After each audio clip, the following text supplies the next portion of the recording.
Hey friends, I'm happy to be with you this week. I decided to post a video mostly because I enjoy seeing your faces in the videos as we discuss and as we continue to process our experience together. So I thought I would do that as well.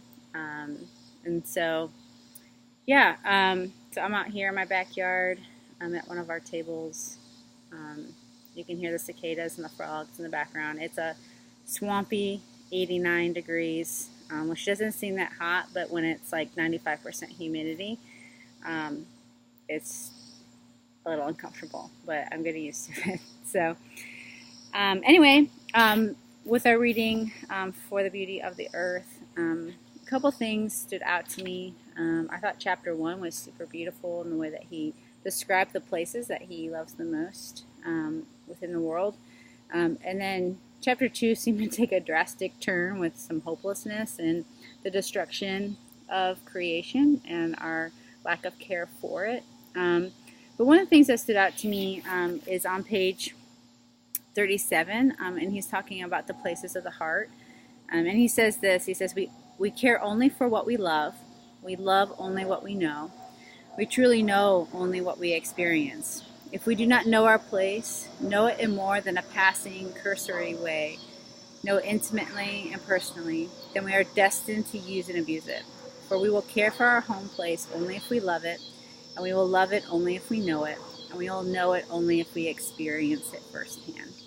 And so this stood out to me because I've kind of been on a search and a hunt for just knowledge about the place that I live in, and whether it's our watershed and where our water comes from, which in more research that I've done, there seems to be some conflicting information in the names of the watersheds, where the water is coming from, and so it's kind of frustrating to figure out what's true and what's not true when things are being published by the state government, because I don't know what's actually real and what's not.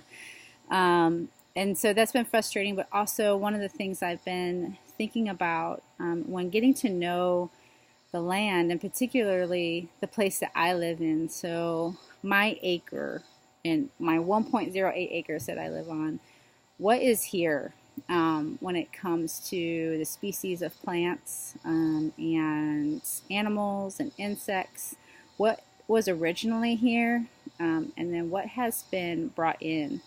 And so just trying to identify the butterflies, identify the trees and the plants and the flowers that we have that just grow annually.